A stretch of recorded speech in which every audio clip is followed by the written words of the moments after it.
दोस्तों आज हम पढ़ने जा रहे हैं भारत में यूरोपीय कंपनियों का आगमन। ठीक है, यह पार्ट 3 रहेगा। इसके पहले हमने जितनी यूरोपीय कंपनियां यहाँ आई हैं या कंपनियों की जितना स्थापना हुआ है उसके बारे में 2 लेक्चर करा दिया गया है। एक लेक्चर 1, लेक्चर 2। तो इसको पहले आप देख लेंगे ताकि इसमें पुर्तगाली, अंग्रेज, डच, डेनिश, फ्रांसीसी, स्वीडिश उन लोगों के बारे में लेक्चर 1 में कब किस कंपनी की स्थापना हुआ सारी चीज़ें बता दिया गया है। उस प्रकार लेक्चर 2 में फ्रांसीसी और अंग्रेजों के बारे में बताया गया है। ये आपका भाग 3 या लेक्चर 3 आज हम लोग पढ़ रहे हैं। इसमें भारत में यूरोपीय कंपनियों की स्थापना के साथ साथ यह तीसरा है। अब इसमें हम पढ़ेंगे कि फ्रांस की कंपनी उस समय, ठीक है ना, फ्रांस की कंपनी उस समय, फ्रांस की जो कंपनी थी वहां पर राजशाही व्यवस्था था। फ्रांस में राजशाही व्यवस्था था, ठीक है ना, राजशाही व्यवस्था था। उस समय वहां का राजा लुई 14वां था। लुई 14वां वहां का राजा हुआ करता था फ्रांस में, ठीक है ना। उसके बाद से 1664 में फ्रांसीसी कंपनी की स्थापना हुई थी। कौन सी कंपनी की? फ्रांसीसी कंपनी की स्थापना होती है भारत में, ठीक है ना। कब? तो 1664 में। ये भी आते हैं भारत में व्यापार करने के लिए। जो जितनी फ्रांसीसी कंपनी आई है सभी व्यापार के पर्पज से भारत में आई है, ठीक है। तब फ्रांसीसी भी व्यापार के पर्पज से ही भारत आए। ये भी वही फैक्ट्री स्थापना करते हैं, ठीक है। कहाँ? तो 1668 में यह पहली अपनी फैक्ट्री की स्थापना करते हैं सूरत में, ठीक। इनकी दूसरी फैक्ट्री होती है 1668 के बाद 69 में। कहाँ था? मसूलीपट्टनम में, मसूलीपट्टनम में, ठीक। 1669 में अपनी फैक्ट्री की स्थापना मसूलीपट्टनम में करते हैं। पहले 1668 में करते हैं, उसके 1669 में करते हैं, ठीक है ना। ये वही फैक्ट्री की स्थापना करते हैं जहां ब्रिटेन के यानी अंग्रेजों ने अपनी कंपनी की स्थापना किया था। सबसे पहले अपनी कंपनी की स्थापना, एक बार हम रिवीजन आपको करा दे तो आपको बता चुके हैं कि सूरत में अंग्रेज किए थे। सेकेंड वह मसूलीपट्टनम में किए थे, मसूलीपट्टनम में। सूरत की हम बात करें तो यह सूरत अपनी फैक्ट्री की स्थापना किए थे 1608 में और 1611 में अपनी फैक्ट्री की स्थापना किए थे मसूलीपट्टनम में। लेकिन हम यहाँ देख रहे हैं कि 1668 में यह फ्रांसीसी द्वारा कंपनी की स्थापना कहाँ हुआ था? सूरत में। उसके बाद से दूसरी बार फ्रांसीसियों द्वारा ही कंपनी की स्थापना कहाँ हुआ था, हो रहा है? तो मसूलीपट्टनम में। इस बात को ध्यान में रखेंगे, ठीक है। आपको हम बता दें कि हम डेनमार्क के भी इसके बारे में चर्चा कर चुके हैं। अगर डेनमार्क की बात करें, आपको बस याद रखने के लिए हम बता दे रहे हैं। डेनमार्क की अगर बात करें तो डेनमार्क की भी कंपनी 1616 में, पहली फैक्ट्री कहाँ? तंजौर में। पहली फैक्ट्री तंजौर में कौन स्थापना करते हैं? डेनमार्क, ठीक है ना। उसके बाद भारत में सबसे बाद में आने वाले कौन थे? सबसे बाद की अगर बात करें, सबसे लास्ट आए थे, कौन आए थे? तो वो आए थे स्वीडिश, ठीक है ना, स्वीडिश आए थे। इनके बारे में आपको लेक्चर वो पहला वीडियो में आपको बता दिए हैं, ठीक है ना। तो कभी कभी क्वेश्चंस पूछे जाते हैं कि सबसे बाद में आने वाले पुर्तगाली कौन थे? तो स्वीडिश थे। डेनमार्क भी याद रखेंगे कि डेनमार्क अपनी कंपनी की स्थापना कहाँ की है? 1616 में तंजौर में। इसको याद रखेंगे। ठीक है। उसके बाद से हम बात करते हैं कि 1673 में पांडिचेरी पर अधिकार बनाते हैं। कौन बनाते हैं? तो यह पांडिचेरी पर अधिकार बनाने वाले फ्रांसीसी 1673 में पांडिचेरी पर अधिकार बनाते हैं, ठीक है ना। हालांकि 1954 तक फ्रांसीसियों का अधिकार बना रहता है, ठीक है ना। 1673 में ये अधिकार बनाते हैं, ठीक है ना। लेकिन अगर आपसे हम बात करें तो 1954 तक फ्रांसीसियों का अधिकार बना रहता है। कहाँ बना रहता है? तो पांडिचेरी पर, ठीक है ना। इसे नोट करते जाएंगे, ठीक। फ्रांसीसियों का अधिकार कब तक बना रहता है? 1954 तक। अगर 1673 की बात करें, 1673 में, तो 1673 में पांडिचेरी पर अधिकार बनाते हैं। यह अधिकार 1954 तक ले रहता है। 1674 की बात करें, यानी 1674 की आपके सामने हम बात करें, तो यह चंद्र नगर पर भी अपना अधिकार स्थापित कर लेते हैं। चंद्र नगर पर भी अपना अधिकार स्थापित कर लेते हैं 1674 में, ठीक। और इनका नेतृत्व मान लीजिए कि इनका अधिकार माही पर भी रहता है, कारिकल पर भी रहता है। हम माही की बात करें, माही हो गया, छोटा छोटा स्थान था, चाहे कारिकल हो गया, कारिकल हो गया, यहाँ पर भी इन लोगों का अधिकार क्षेत्र रहता है। लेकिन मुख्य रूप से 1674 में चंद्रनगर की बात आप याद रखेंगे, ठीक है ना। अब आपसे हम एक बात बता रहे हैं कि फ्रांसीसियों ने भी वही नीति अपनाई थी। जो फ्रांसीसी नीति अपनाए थे वही नीति कौन अपना रहे हैं? अंग्रेज अपना रहे हैं। जो फ्रांसीसियों की नीति थी, यहाँ पर जो फ्रांसीसियों की नीति थी, वही नीति पहले यहाँ अंग्रेजों द्वारा, अब जानते ही हैं, अंग्रेजों ने ही अपनाई थी। वही नीति फ्रांसीसी भी अपना रहे हैं, ठीक है ना। अर्थात भारत के आंतरिक मामलों में दखल देना, भारत के कुछ क्षेत्रों पर नियंत्रण स्थापित करने का प्रयास कौन कर रहे हैं? तो फ्रांसीसी कर रहे हैं, ठीक है ना। भारत के आंतरिक मामलों में भी दखल दे रहे हैं और भारत के कुछ क्षेत्रों पर नियंत्रण का भी प्रयास कर रहे हैं। एक तरफ आप देखें तो एक तरफ अंग्रेज हो जाते हैं, दूसरे तरफ फ्रांसीसी हो जाते हैं, और दोनों के बीच संघर्ष चलता रहता है, ठीक है ना।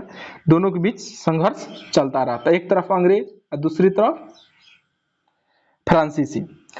इसी संघर्ष में कौन सा युद्ध होता है? तो कर्नाटिक वार, यानी जिसको कर्नाटक का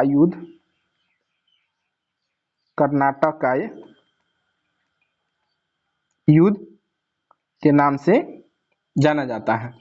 तो भारत के इतिहास में लगभग, आपको हम बता दें, 3 कर्नाटक युद्ध हुए थे, ठीक है। भारत के इतिहास में लगभग 3 कर्नाटक युद्ध देखने को मिलती हैं। यह कर्नाटक युद्ध प्रथम, द्वितीय, तृतीय, आपका प्रथम हो गया, प्रथम कर्नाटक युद्ध, ठीक है ना। द्वितीय कर्नाटक युद्ध, तृतीय कर्नाटक युद्ध, इसको हम आइए देखते हैं। आसान भाषा में हम कर्नाटक युद्ध के बारे में पढ़ेंगे, ठीक है ना, कि कर्नाटक युद्ध कब से कब हुआ, पहला कब हुआ, 1746 से 48 के बीच में, ठीक है ना।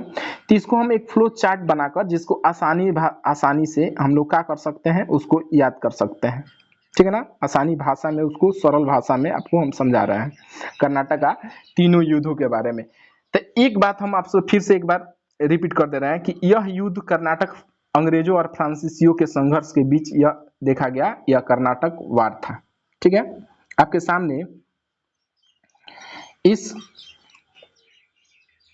कर्नाटक युद्ध का यह कार्यकाल, कारण, उसके बाद से इसकी विशेषताओं के बारे में यहाँ चर्चा हम करते हैं, ठीक है ना। तो हम सबसे पहले पढ़ते हैं कि प्रथम जो कर्नाटक युद्ध हुआ था, प्रथम कर्नाटक युद्ध, वह हुआ था 1746 से 48 के बीच में, ठीक है ना। प्रथम कर्नाटक युद्ध, यह युद्ध 2 वर्षों तक ले चला, मतलब 46 से आप 48 जानते ही हैं। यह युद्ध कितने वर्षों तक चला? तो 2 वर्षों तक चला, ठीक है ना। उसके बाद से द्वितीय कर्नाटक युद्ध हो रहा है, द्वितीय कर्नाटक युद्ध, उसके बाद तृतीय कर्नाटक युद्ध, ठीक है ना। तो 1749 से 54 तक ले यह युद्ध चलाता है 5 वर्षों तक, 1749 से 54 तक। उसके बाद से इसमें 2 साल का गैप रहता है, मतलब कितना साल का, तो 2 इयर्स का गैप रहता है। और 2 साल के बाद से यह युद्ध, तृतीय युद्ध शुरू होता है। 1756 से 63 तक चलता है। और यह युद्ध चलता है 7 वर्षों तक, ठीक है ना, 56 से लेके 63 तक, ठीक है, समझ पा रहे हैं। उसके बाद हम देखेंगे कि कर्नाटक का पहला युद्ध का कारण क्या था। तो कर्नाटक का पहला युद्ध का कारण बाबू आपका हो रहा है ऑस्ट्रिया का उत्तराधिकार का युद्ध वहां पर चल रहा था।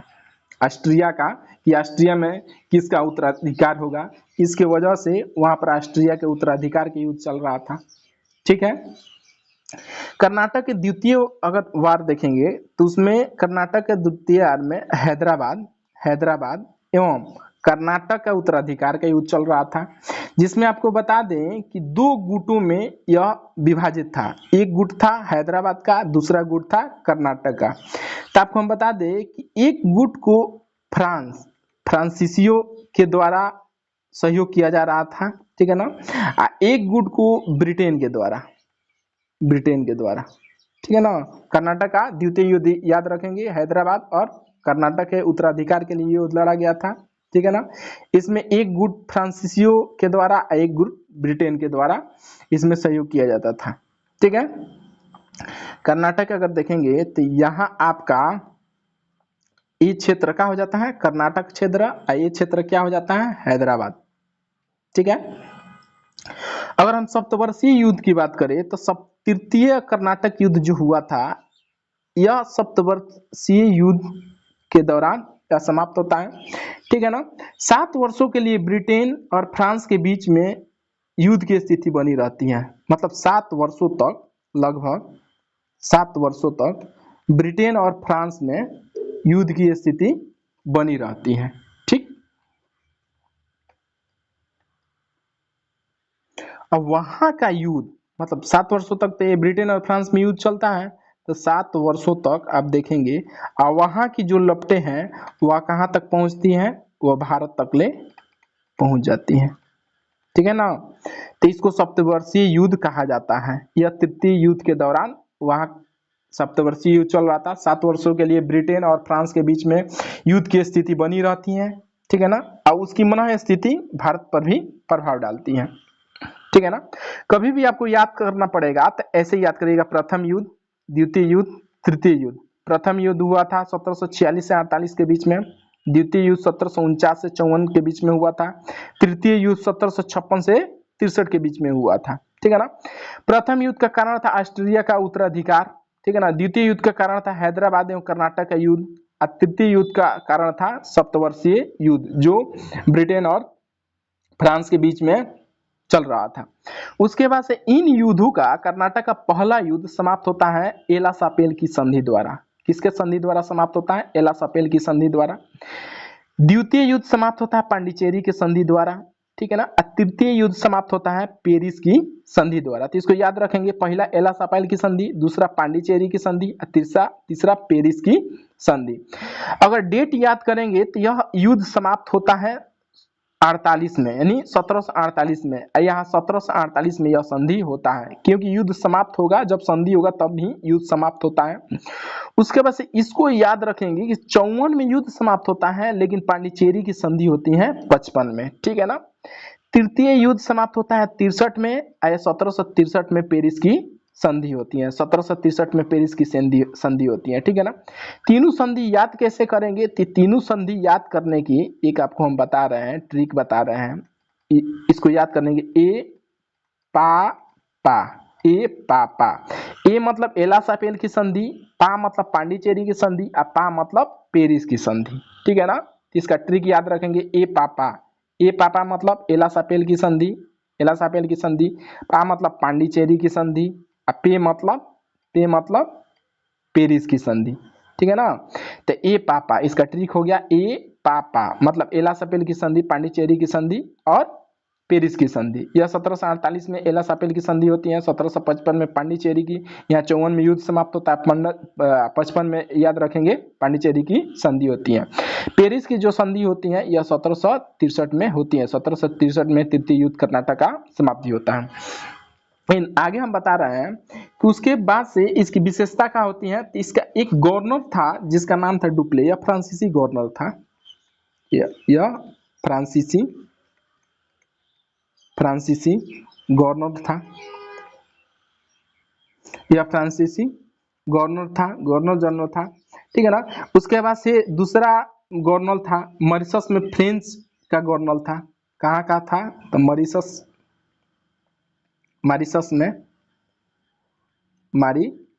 में यह फ्रेंच का गवर्नर था, ठीक है ना, जिसका नाम था ला ब्रूडोने।